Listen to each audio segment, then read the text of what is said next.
फवाद खान ने हमारे साथ 5,000 में काम किया हुआ है। एक मां को कैसा रिएक्ट करना चाहिए जब उसको पता चलेगा कि उसका बेटा एक रेपिस्ट है।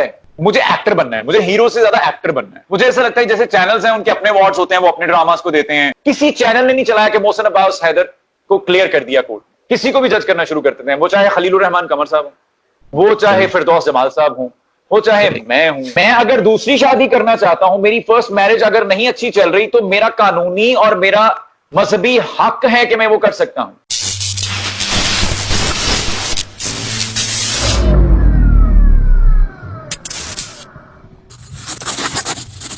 Hello, everyone, and welcome to another episode of Behind the Curtain. The gentleman in front of you, which many of you might have guessed, has also played a very crucial role. He himself is a singer, an actor, a writer, and a host. Starting his career early with being an RJ, he moved on to further polish his acting skills and singing skills by proving his versatility to the very refined institution Napa. Showcased his side of humor on the very popular four-man show, went on to become the finest voice by singing his best on the very popular Muzakrat, also shook television screens through his excellence on drama series like Mukabil, Miras, Lashkara, and the very, very controversial yet powerful Meri Gudiya, on which he played a child molester. He has been one of the few actors to come onto the big screen and prove his worth of giving one hit after another, namely Naam Afraad 1 and 2 and Baji, to his credit. His very recent appearance in Once Upon a Time in Karachi has just been launched. I have none other than Mohsin Abbas Haider in the flesh with me. I also have a very, very good relationship with Mohsin at my end through a project. However, we will see if we can squeeze that in if our time allows, because there are people out there who also want to know what's happening with it. I never spoke about it. Mohsin never spoke about it. But let's see if we can, if the time and patience allows. कैसे हैं आप Mohsin? ठीक ठाक है? मैं बिल्कुल ठीक हूं। You have seen different tiers of, in the entertainment industry, being a singer, being an RJ, being an actor, and I'm sure there was a lot of struggle involved. Has it been a very easy journey for you, or has it been a very rocky and bumpy sort of journey? अगर हम शुरू करें कराची वाले part से, जब मैंने घर वालों से इजाजत लेकर मैंने कहा कि मैं कराची जाऊंगा, और जिस इंस्टीट्यूट का आपने जिक्र किया नापा का, एक्चुअली मैं नापा के चक्कर में गया था क्योंकि मुझे म्यूजिक सीखना था और शौक था। तो म्यूजिक सीखने गया पढ़े लिखे एनवायरनमेंट में, और ये बड़ी प्रायोरिटी थी मेरी कि पढ़े लिखे एनवायरनमेंट में सीखना मुझे। तो मैं गया वहां पर, सीखा, और साथ साथ फिर वो जो एक स्ट्रगल थी सारी, मैंने रेडियो से स्टार्ट किया।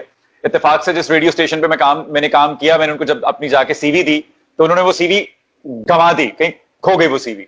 सीवी उनके पास कभी भी नहीं थी। तो मैंने वहां पे ऑडिशन भी एक रिकॉर्ड करवाया था। तो मैंने फिर जाहिर है क्योंकि मैं स्ट्रगल कर रहा था, तो मैंने कॉल की उनको, मैंने कहा सर वो मैं आया था रात को, वो ऑडिशन दिया मैंने, और मैंने कहते हाँ हाँ बिल्कुल बिल्कुल बिल्कुल, वो सीवी यार तुम्हारी, बस तुम आ जाओ ना, वो अच्छा था ऑडिशन तुम्हारा। मैंने कहा ओके। मैंने कहा मैं अगर ये कॉल ना करता तो कभी भी शायद मुझे ये, तो आई कॉल और उन्होंने बुला लिया, और फिर वहां पे एज प्रोड्यूसर 107 पे मैंने शुरू किया, और साथ साथ फिर मैंने एक शोज भी स्टार्ट किए वहां पर। और मुझे लगता है कि वो मेरे जो रेडियो था वो मेरे करियर की बैकबोन बना, क्योंकि उस पे मैं एक शो करता था पंजाबी बीफ और भंगड़ा के नाम से। बड़ा हिप हॉप किस्म का, बड़ा हाइपर एक्टिव किस्म का शो होता था, पार्टी शो होता था, सैटरडे नाइट को होता था। तो वो सुन के मुझे कॉल की गई आज टीवी से भी कि हम ये जो आप कैरेक्टर करते हैं रेडियो का, यही हम जो है वो अपने टीवी पे करना चाहते हैं। तो फिर वो फोर मैन शो की सूरत में आया। फिर मैंने वही कैरेक्टर एज वीजे मैंने अब किया जट बट एंड यो में, प्ले टीवी के लिए। और फिर जो है वो आहिस्ता आहिस्ता साथ अपना म्यूजिक भी चलता रहा। बेपरवाह ढोला किया, नबील ने ही वो भी डायरेक्ट किया, नबील कुरैशी ने, जिन्होंने नाम अफराद भी की। Rana Kamran was there too as well, यानी कि हम लोग बड़े पुराने साथी हैं आज टीवी के। तो फिर वहां से स्टार्ट हुआ, और आहिस्ता आहिस्ता नबील हमेशा कहा करता था कि अगर मैंने कभी फिल्म की तो मैं तुझे जरूर लूंगा। तो क्योंकि वो उसके पास हमें एग्जैक्टली उसके पास हमेशा आइडियाज होते थे फिल्म्स के। हम अक्सर डिस्कस किया करते थे अपने उन दिनों में जब स्ट्रगल का टाइम था, उसका भी मेरा भी। तो हम डिस्कस किया करता था वो कि ऐसे होगा वैसे होगा। फिर एक दिन जब मैं मज़ाकरात के लिए लाहौर आ गया, शिफ्ट हो गया कराची से, मैंने न्यूज एंकरिंग भी कर ली उस दौरान, खबरें भी पढ़ दी और सब कर लिया मैंने। तो बाय द वे मैं सबसे ज्यादा मैंने अर्न एज न्यूज एंकर कर रहा था मैं अपने करियर में, लेकिन फिर मुझे उससे भी ज्यादा अच्छी अपॉर्चुनिटी मिली मज़ाकरात की सूरत में। तो मैं उसके चक्कर में फिर लाहौर आया और फिर मैंने वो शुरू किया। तो एक दिन नबील की कॉल आई कि ओह वो मैंने एक फिल्म लिख ली है और प्रोड्यूसर हमारे साथ हैं और मैंने जरा नाम पेश किया है।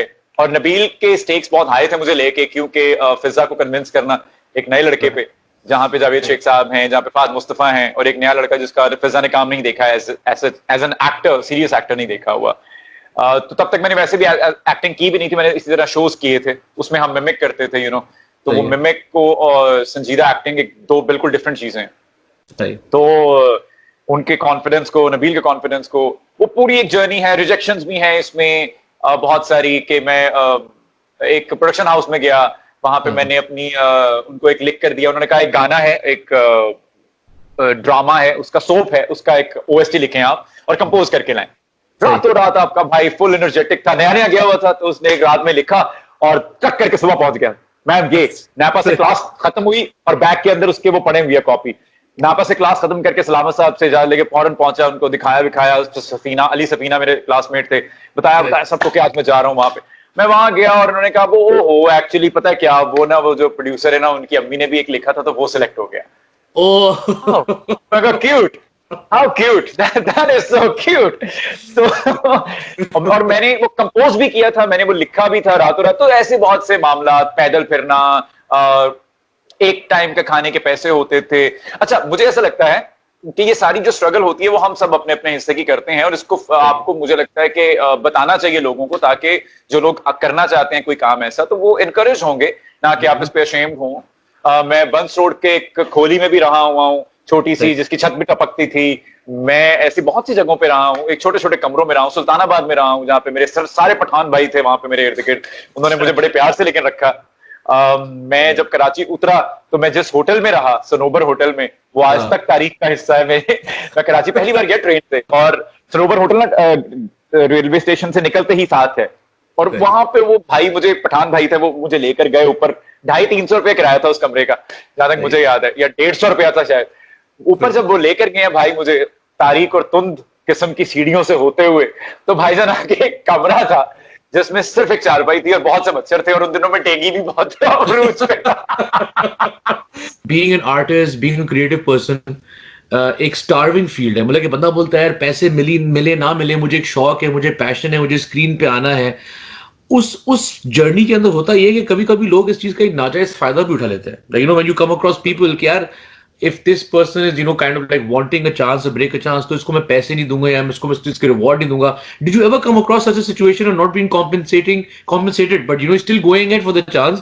And how did you feel if someone does that? क्या ऐसा होना चाहिए, कि ऐसी प्रैक्टिस होनी चाहिए? Just want a clear response.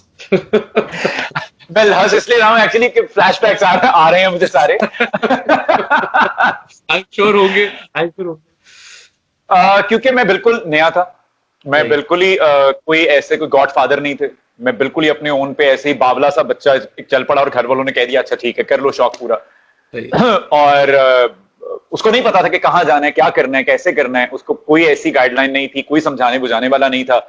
बस पता किया, नंबर से इकट्ठे किए। वो डायरी आज तक मेरे पास है जिसमें मैंने लिखा हुआ है इतने बजे इनके पास जाना है, इतने बजे इनके पास जाना है, मतलब बाकायदा वो तरले मिनटों वाला, सर मैं मिलना चाहता हूँ, सर मैं आना चाहता हूँ, सर मैं ये करना चाहता हूँ, सर मैं वो करना। मतलब जितने भी लीडिंग चैनल्स हैं, इन सब लोगों से मेरी मुलाकातें हो चुकी हैं अपने उन स्ट्रगल के दौर में, जिन लोगों से अब भी मैं जाकर मिलता हूँ और मैं उनको रिकॉल करवाता हूँ कि आपको याद है मैं वही लड़का हूँ मैं जो वहां पर आया था। सही। तो इन सब से मेरी मुलाकातें हो चुकी हैं, जितने भी कास्टिंग वाले हैं, जितने भी उनके हेड्स हैं, इन सब को मेरी शक्लें याद हैं। जितनी मिनिमम सैलरी पे मुझे रख सकते थे, मुझे रखा गया। सही है। और जब एक चैनल से एक और बड़े चैनल पे जाया गया, मैं ढके छुपे अल्फाज में बात कर रहा हूं, आई होप आप भी समझ रहे हैं, और जिन लोगों ने मेरा करियर फॉलो किया है वो भी समझ जाएंगे।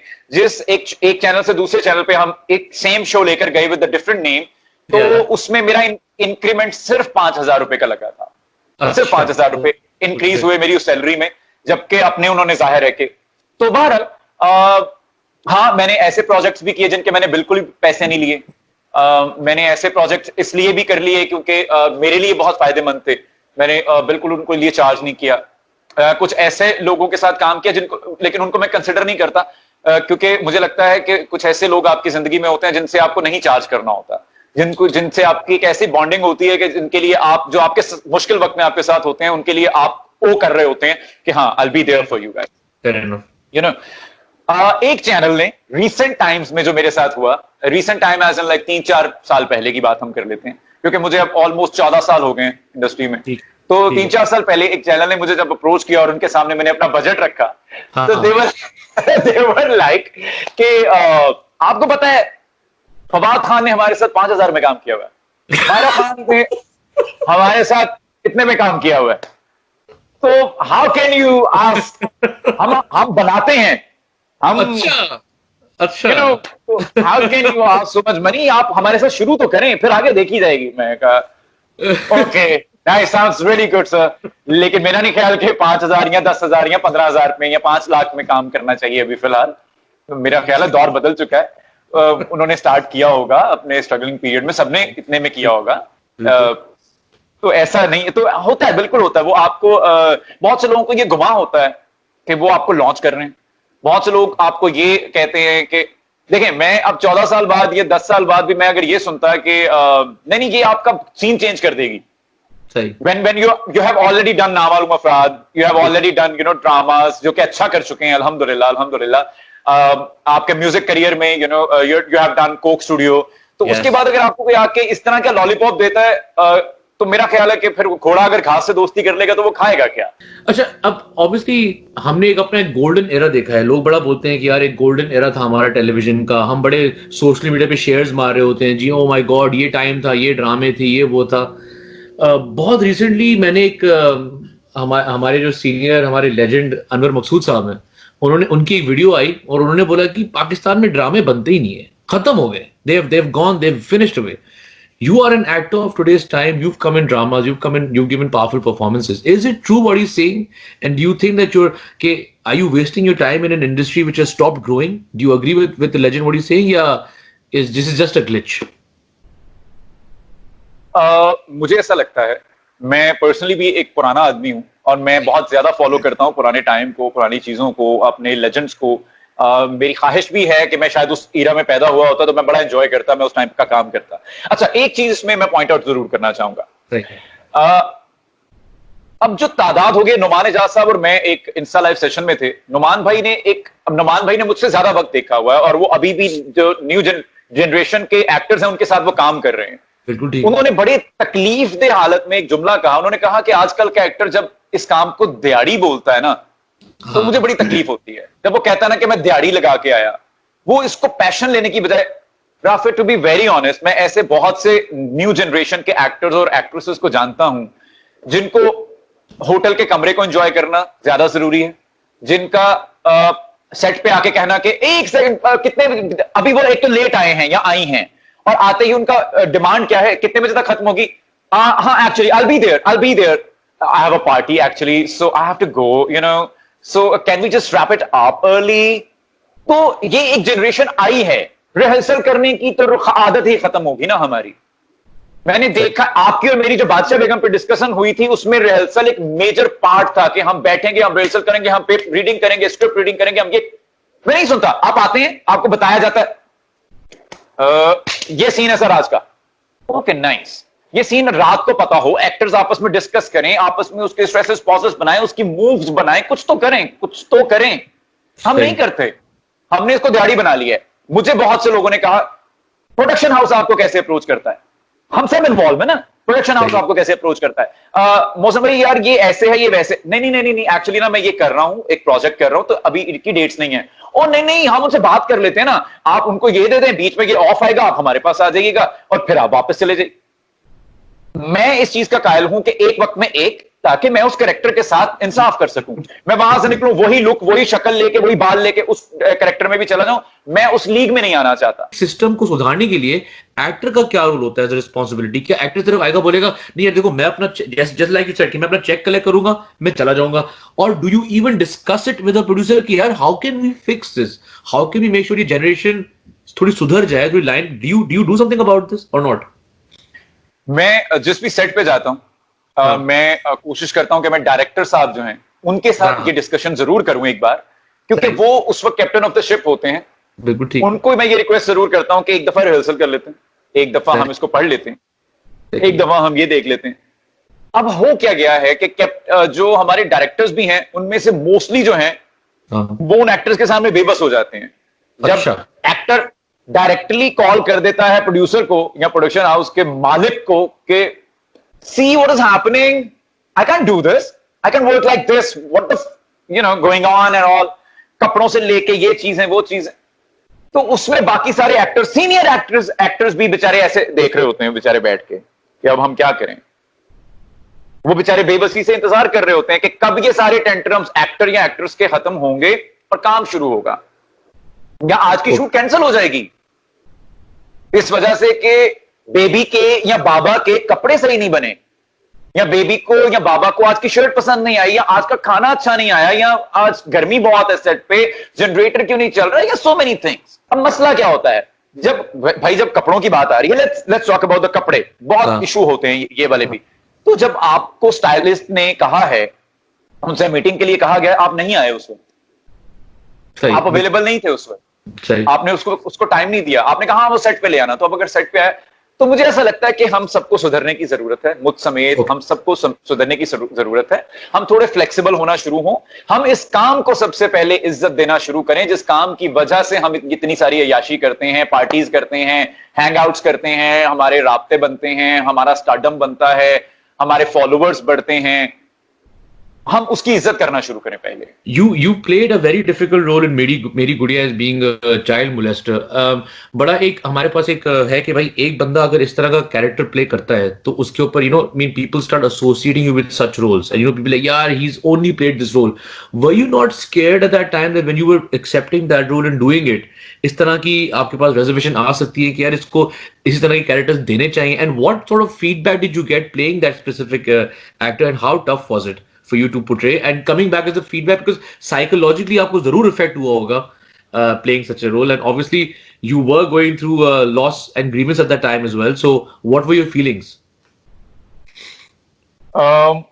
सबसे पहले जब डॉक्टर अली काजमी साहब, जो कि प्रोड्यूसर भी थे बिग बैंग का वो ड्रामा था, और फहद और अली हसन, इन तीनों की रिजर्वेशन यही थी कि क्या मोहसिन ये रोल करेगा, सही, क्योंकि उससे कुछ अरसा पहले ही I lost my daughter. Yes. So they were like कि क्या मोहसिन ये रोल करेगा। अली हसन ने मुझसे डायरेक्टली फिर पूछा कि ये रिजर्वेशन है, व्हाट डू यू से। मैंने कहा मैं डेफिनेटली करूंगा, मैं शायद मेरी बेटी हयात भी होती तो भी मैं जरूर करता, और अब तो मैं बिल्कुल करूंगा उन बच्चियों के लिए, उन बच्चियों के हक में कि जो बीइंग अ फादर ये मेरी जिम्मेदारी है। बीइंग एन आर्टिस्ट से ज्यादा मुझे लगता था कि बीइंग अ फादर ये मेरी जिम्मेदारी है कि मुझे ये रोल करके लोगों को अवेयर करना है, क्योंकि उस ड्रामे का मकसद सिर्फ ये नहीं था कि मुझे एक एक्टिंग मार्जिन बहुत था उसमें, उसका मकसद ये था, अगर आप वो ड्रामा देखें ओवरऑल, तो उसमें सोनिया हुसैन एक बहुत मजबूत वुमेन एम्पावरमेंट की बात करती हुई नजर आएंगी आपको। उसमें आपको ये दिखाई देगा कि एक माँ को कैसा रिएक्ट करना चाहिए जब उसको पता चलेगा कि उसका बेटा एक रेपिस्ट है, एक भाई को कैसे रिएक्ट करना है, एक बहन को कैसे रिएक्ट करना है, एक बीवी को कैसे रिएक्ट करना है, उसके इर्द गिर्द के माहौल को कैसे रिएक्ट करना है, कानूनी इदारों को कैसे रिएक्ट करना है, तो वो एक बड़ी जिम्मेदारी वाला प्रोजेक्ट था। और एज एन एक्टर मुझे बहुत जरूरी था कि मैं वो किरदार करूं, मैं नहीं करता कोई और कर लेता। तो मुझे किसी किस्म का, एज एन एक्टर मुझे कभी किसी किस्म का खौफ नहीं आया, क्योंकि उससे पहले मैं बहुत कॉमेडी कर चुका था, मजाकरात, नामालूम अफराद, 4-man शो, BNN, बहुत कॉमेडी हो चुकी थी। फिर उसके बाद मुकाबले में मैंने बहुत मेलो, बड़ा अच्छा बच्चा वाला रोल भी कर लिया हुआ था, लवी डवी हीरो वाला भी। तो आई थॉट कि व्हाई नॉट, मतलब मैंने जैसे पहले किया कि मेरी डायरेक्शन बहुत क्लियर है, मुझे एक्टर बनना है, मुझे हीरो से ज्यादा एक्टर बनना है। सही। मुझे जैसे बाजी भी अगर आप देखेंगे, जब साकिब मलिक साहब ने मुझे बाजी ऑफर की थी तो उन्होंने कहा था कि ये फीमेल ओरिएंटेड फिल्म है, मेल ओरिएंटेड नहीं है, लेकिन इसमें कैरेक्टर एक्टिंग है, ये एक कमर्शियल कम पैरेलल सिनेमा फिल्म है, मसाला है इसमें सारा, तो ये इस तरह की है। तो मैंने कहा मुझे कैरेक्टर बताएं क्या है, मेरी फिल्म नहीं थी वो, हालांकि उससे पहले मैं अपनी फिल्म कर चुका हूं जो मेल ओरिएंटेड फिल्म्स हैं, लेकिन मुझे क्योंकि उसका कैरेक्टर पसंद आया, तो ये मेरी डायरेक्शन बहुत क्लियर है कि मुझे किस लीग में फॉल करना है एक्टर्स की, जैसे मैंने आपको पहले भी कहा। इन सारी स्ट्रॉन्ग परफॉर्मेंस को लेके you obviously won awards as well, you are very vocal even about the judging system and the award system in Pakistan as well, and you have doubted their mechanisms and everything. आपको लगता है कि हमारी एक merit पे system चल रहा है, ये भी फेवरेटिज्म पे है towards artists and actors combined?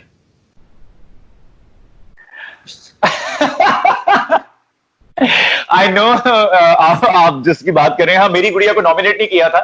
अच्छा, उसमें मैंने ना एक आखिरी जुमला लिखा था कि thank you for making me believe कि पैसे कमाओ और घर जाओ, पता नहीं ऐसा कोई जुमला था। तो उसका उन्होंने जो तशरीह की थी जिन लोगों को मैं एड्रेस कर रहा था उन्होंने उसकी कुछ गलत सी तशरीह कर ली, उनको लगा कि मैं कह रहा हूं कि आप लोग ब्रांड से पैसे कमा रहे हैं और घर जा रहे हैं। नहीं, मेरा मकसद ये था कहने का कि आप लोगों ने मेरा ये स्ट्रॉन्ग बिलीव, जो मुझे पहले भी लगता था कि I am not here to make friends, I am here to make money, तो मैं पैसे कमाऊंगा, लेट्स प्ले प्रोफेशनली। तो मुझे ऐसा, मैंने कहा कि मेरा ये बिलीव आपने और स्ट्रॉन्ग कर दिया कि मैं बस अपना काम करूं, पैसे कमाऊं और घर जाऊं, अपना किचन विचन चलाऊं। मैं उन लोगों को नहीं कह रहा था, तो एक तो पहले मैंने कहा ये क्लियर कर दूं कि मैंने उन लोगों को ये नहीं कहा था कि आप ब्रांड से पैसे बटोरते हैं और चलते बनते हैं, ऐसा नहीं है। दूसरी बात ये कि फेवरेटिज्म की जहां तक बात है, जब आपका कोई फेवरेट जिसका कोई प्रोजेक्ट नहीं आया होता पिछले साल में और आपको उसको अवार्ड देना ही है, तो आप एक कैटेगरी बना लेते हैं आउट ऑफ नो वेयर। आप एक सही है, बिल्कुल ठीक है। तो आप एक कैटेगरी बना लेते हैं, best face of the year, best social media influencer of the year, something like that, you know. तो आप you just come up with category जब आपके किसी फेवरेट का प्रोजेक्ट नहीं आया होता पिछले साल में। तो हाँ, होता तो है। अभी हम मुझे ऐसा लगता है जैसे चैनल्स हैं उनके अपने अवार्ड्स होते हैं, वो अपने ड्रामास को देते हैं। एक ही अवार्ड शो है जो कि इन जनरल होता है और उसमें फेवरेटिज्म झलकता तो है। आपकी नई फिल्म भी आ रही है, once upon a time in Karachi. I have seen the trailer as well. Can you shed some light as to what it's about? I saw the trailer. How are you finding it? When is it coming out? And also another thing, comparing the two mediums when it comes to television and film. Obviously film मेरे ख्याल से बहुत serious एक mode होता है, वहां पे लोग भी कुछ सीरियसली काम कर रहे थे, ज्यादा प्रोफेशनलिज्म वहां पे चलती है। तो would you want to the both mediums to be at the same level कि टेलीविजन फिल्म दोनों एक ही लेवल पे हो जाए और उसी तरह का मैकेनिज्म दोनों की तरफ हो, या क्या दोनों की तरफ सेम फॉलो हो रहा है? So just two questions on that. सबसे पहले तो once upon a time in Karachi बिल्कुल आ रही है। अबू अलैहा उसके डायरेक्टर हैं जिन्होंने इससे पहले 2 फिल्म्स की हैं और इट्स अ पैरेलल सिनेमा की film.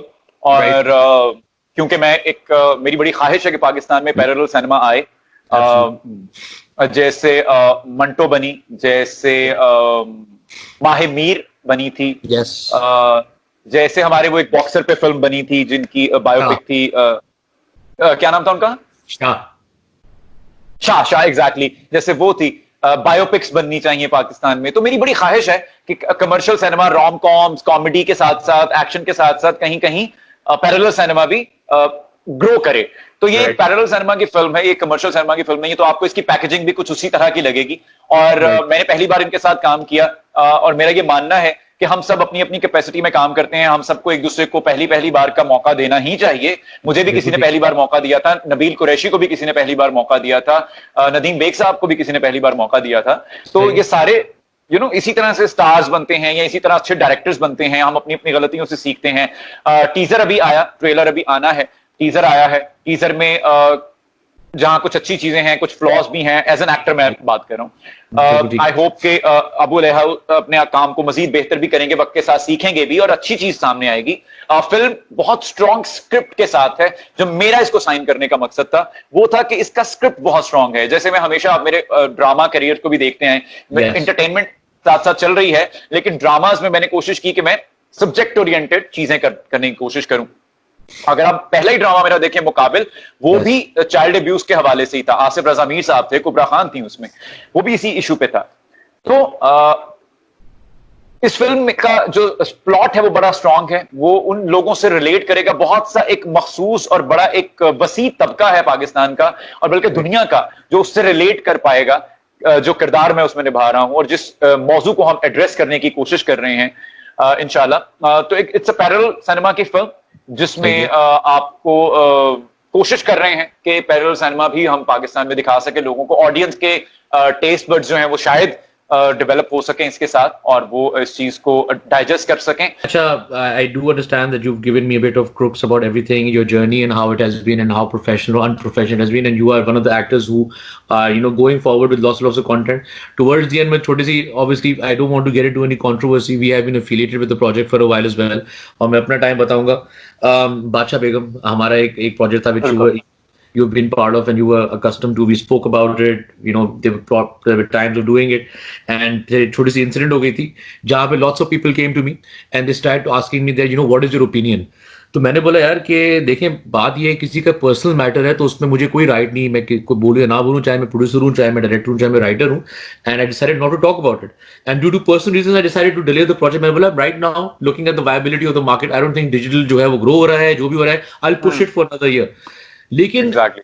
or, and you know, at that time, I remember I didn't message you, but I gave Ali Hassan a message because I understand he's a close friend of yours. But I don't know what he's going through.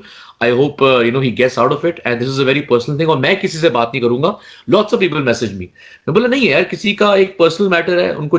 And obviously, unfortunately, industry की trajectory ये है कि when you're a celebrity, when you're a film star and drama star, तो ये कुछ चीजें हो जाती हैं जहां पे आपको portray करना पड़ता है. लेकिन जो मैंने ऑरा देखा, जो मैंने फ्रेटर्निटी देखी, जो मैंने इंडस्ट्री देखी, the way they came forward and the way the PR campaign and the PR managers started putting up statuses and pictures up just to highlight that we have a feedback regarding this. I am pretty sure as an actor रुकावटें आई होंगी. What are your thoughts on it? Because मेरा यही कहना है कि it doesn't affect me as a producer. मेरी relationship है, मैंने एक्टर को देखा है, ये वक्त गुजर जाएगा, मैं अभी भी काम करूंगा. But regarding the fraternity, the same fraternity that brought you up, are you hopeful? क्या ये इसी तरह ही चलेगा? एक आजकल का दौर है, सोशल मीडिया का दौर है, उसमें है एक लफ्ज आ गया ट्रेंडिंग. ट्रेंडिंग पे क्या है?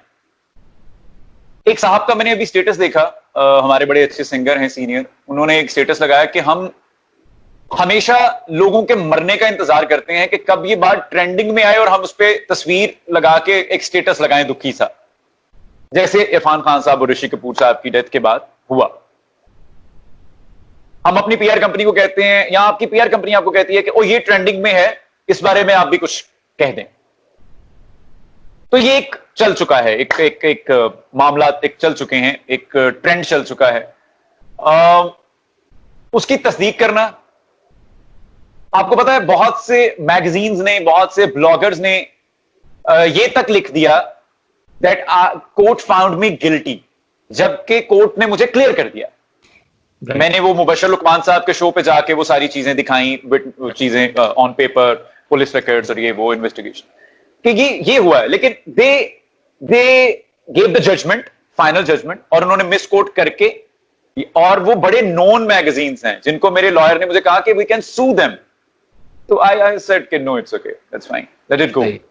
Because in this whole situation, I was so quiet. I was feeling like I'm on a break. To be very honest, I'm on a break. I was sitting back and watching everyone कि क्या क्या करता है कौन कौन. सही है. मैं सिर्फ चेहरे देख रहा था और पर्दे हटते देख रहा था, because I knew the truth behind it.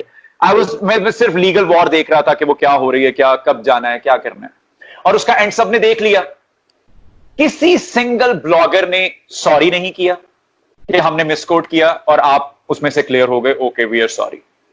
किसी सिंगल ब्लॉगर ने ये नहीं छापा कि okay, Mohsin got cleared from the court, nothing proved. ठीक है. किसी ने ये नहीं छापा क्योंकि उसमें मसाला नहीं था. सही है. उसमें मसाला नहीं था, और मोहसिन ने पैसे भी नहीं दिए ना किसी को. मोहसिन ने कहा भी नहीं किसी को कि यार ये मेरी खबर लगा दो जरा. लेकिन बहैसियत सहाफी, बहैसियत जर्नलिस्ट, आपकी जिम्मेदारी बनती थी कि आप ये करते. मैं आपको एक बड़ी मजे की बात बताता हूं. मैं उस दिन देख रहा था संजू. सही है. अब संजू में संजय दत्त कहते हैं कि मेरे पे जब कोर्ट ने मुझे बरी कर दिया सारे इल्जामात से कि संजय दत्त दहशतगर्द नहीं है, उसके घर से कोई बम से भरा हुआ ट्रक बरामद नहीं हुआ, सिर्फ एक AK-47 उसके पास बिना लाइसेंस के थी, उस पर उसको सजा हो रही है. कहते किसी चैनल ने नहीं चलाया, and this is fact. Sanjay Dutt की वो खबर किसी चैनल ने नहीं चलाई कि उसके ऊपर मेजर चार्ज जो था वो था दहशतगर्द है, ये मुल्क द्रोही है, ये इसने मुल्क के खिलाफ बगावत की, और उसके ऊपर से वो चार्ज खत्म कर दिए कोर्ट ने. बिल्कुल सही. और कोर्ट ने कहा इसके पास AK-47 थी बिना लाइसेंस के, इसको सजा उसकी मिलेगी 6 महीने की बस, या जितने भी महीने की. कहते हर चैनल ने क्या खबर चलाई, court found Sanjay Dutt guilty. सही. क्योंकि हाईलाइट ये थी और इसमें मसाला था कि ओ संजय दत्त गिल्टी है. मैंने अपने बारे में सेम यही खबर देखी, सब चैनल ने, जिस दिन कोर्ट ने मुझे क्लियर किया उस दिन सब ने कह दिया, और उसमें एक शिक थी, वो ये थी कि शायद इनके दरमियान तल्ख कलामी हुई होगी. ठीक है. शायद इनके दरमियान ये पुलिस ने जिमनी में अपनी लिखा कि शायद इनके दरमियान तल कलामी हुई हो, ये माना जा सकता है क्योंकि मीडिया का प्रेशर था, एनजीओ इन्वॉल्व हो गई थी, बहुत हाइप हो गई थी, तो पुलिस ने अपने सर नहीं लिया, उन्होंने कह दिया कि ये है, हो सकता है शायद ये हुआ। ओके, बाकी चीजें कोई क्लियर नहीं हुई क्योंकि इनकी फोन की लोकेशन मैच नहीं कर रही है। जो भी पूरी इन्वेस्टिगेशन हुई 2 दफा हुई, हाई प्रोफाइल केस था। किसी चैनल ने नहीं चलाया कि मोहसिन अब्बास हैदर को क्लियर कर दिया कोर्ट, किसी चैनल ने नहीं चलाया, सबने चलाया मोहसिन अब्बास हैदर फाउंड गिल्टी। हम जज करना शुरू कर देते हैं, किसी को भी जज करना शुरू कर देते हैं, वो चाहे खलीलुर रहमान कमर साहब हो, वो चाहे फिरदौस जमाल साहब हो, वो चाहे मैं हूं, वो चाहे नेहा धूपिया हो, रोडीज में बैठ के कुछ कर दे, वो कोई भी हो, व्हाटसोएवर, वो कोई भी हो, हम उसको जज करना अपना कानूनी, मजहबी, मुआशी जो भी फर्ज समझते हैं कि ओ हाँ इसका कुछ हाथ आया, चलो जुड़ जाओ, इसको तहकीक कर लो, पहले तहकीक कर लो। और दूसरी बात, हाँ फोन बंद हुए, हाँ मैसेजेस का जवाब देना बंद हुआ, हाँ बहुत से लोगों ने मुझे अनफ्रेंड कर दिया, हाँ बहुत से लोगों ने आके मुझसे माफी मांगी, बहुत से एक्टर्स ने आके, एक्ट्रेसेस ने आके मुझे कहा कि ओके वो हीट ऑफ द मोमेंट में हुआ, we are sorry about that. अच्छा, हाँ 12 और 13 फरवरी की रात को करीब 10 से 11 बजे मेरे घर के दरवाजे पे आके उन खातून ने मेरे बेटे को गोद में उठाए हुए मुझसे माफी मांगी। Nobody knows this. Nobody knows this. और मुझे नहीं बताना था किसी को। And if we're talking about this ना, मुझे मुबश्शिर साहब ने भी कहा कि we should talk about it. तुम खामोश रहोगे, लोग इस खामोशी का मतलब निकाल लेंगे कुछ और। कोई चैनल नहीं चलाएगा, कोई चैनल की रिपोर्ट्स नहीं दिखाएगा कि ओ मोहसिन अब्बास हैदर के पास अब तो प्रूफ्स हैं कि वो क्लियर हो गया है। किसी चैनल ने नहीं चलाया। लोग लिखना शुरू कर दिया, एक्स स्टार, नोटोरियस और पता नहीं क्या क्या लिखना शुरू कर दिया लोगों ने, और मेन ब्लॉगर्स और मेन मैगजीन्स ने। मुझे किसी से गिला नहीं है क्योंकि मेरा तवक्कल बड़ा मजबूत है, मैं बिल्कुल सुकून में हूं, मैं बिल्कुल पीस में था, मेरा तवक्कुल इतना मजबूत है कि लोगों ने तो काम नहीं देना ना मुझे। अभी तक का जो करियर है मैंने तो प्लान नहीं किया था, ऊपर से प्लान होके आया था, मुझे टास्क मिला था, मैंने वो टास्क कंप्लीट किया, मुझे अल्लाह ने रिवॉर्ड दिया। मैं एक वीडियो गेम का हीरो समझता हूं अपने आप को कि मैं एक वीडियो गेम में हूं, मुझे स्टेज पार करनी है, उसके बाद मुझे रिवॉर्ड मिलना है, और ऐसा ही होता आ रहा है अल्हम्दुलिल्लाह। ठीक है, तो ये भी कोई मेरी किसी गुस्ताखी की पकड़ होगी, मेरी किसी नाअहली की, मेरी किसी ऐसी चीज की पकड़ होगी जिस पे अल्लाह ने मुझे झंझोड़ के कहा वापस किधर, ये क्या किया तुमने, उसकी पकड़ होगी। लेकिन उस पे ये क्या हुआ, मेरे और मेरे अल्लाह का डायरेक्ट मामला हो गया। सही है। मैं अगर दूसरी शादी करना चाहता हूं, मेरी फर्स्ट मैरिज अगर नहीं अच्छी चल रही, तो मेरा कानूनी और मेरा मजहबी हक है कि मैं वो कर सकता हूं, ठीक है, जबकि मैं अपने पहले के हकूक पूरे कर रहा हूं। ठीक है, तो ये एक म्यूचुअल अंडरस्टैंडिंग पे हो सकती थी, जबकि जब आपको म्यूचुअल अंडरस्टैंडिंग नहीं हुई तो उस पर बखेड़ा खड़ा कर दिया गया। Nobody wants to know the truth, क्योंकि उसमें मसाला नहीं है ना, उसमें मसाला नहीं है। मैं भी जानता हूं, मैं आज अपना YouTube चैनल चलाता हूं तो मैं ये सोचता हूं कि यार मैं ऐसा, मुझे मेरे साथ जो वो YouTube चैनल चला रहे हैं, अगर वो मुझे ये कहें कि जो कैप्शन है ना वो बड़ी ऐसी हो कि लोग क्लिक करने पे मजबूर हो जाएं, बिल्कुल ठीक है, जो थंबनेल है ना वो ऐसा हो कि लोग क्लिक करने पे मजबूर हो जाएं, इसका मतलब है मुझे पता है कि मैं जब ये लिखूंगा ना कि मोहसिन अब्बास हैदर फाउंड गिल्टी, तो ही लोग क्लिक करेंगे। तो लोग आएंगे। आज तक they are using my name to get fame, even their family, even her sister, even her brother-in-law, they're still using my name. अरे make your own identity यार, कब तक आप यूज करेंगे कि मोहसिन अब्बास हैदर के ये कहा, you guys are still using my name, come on, get done with this. So मेरी आप सबसे ये रिक्वेस्ट है इस प्लेटफॉर्म के तवज्जुह से, इजी हो जाएं,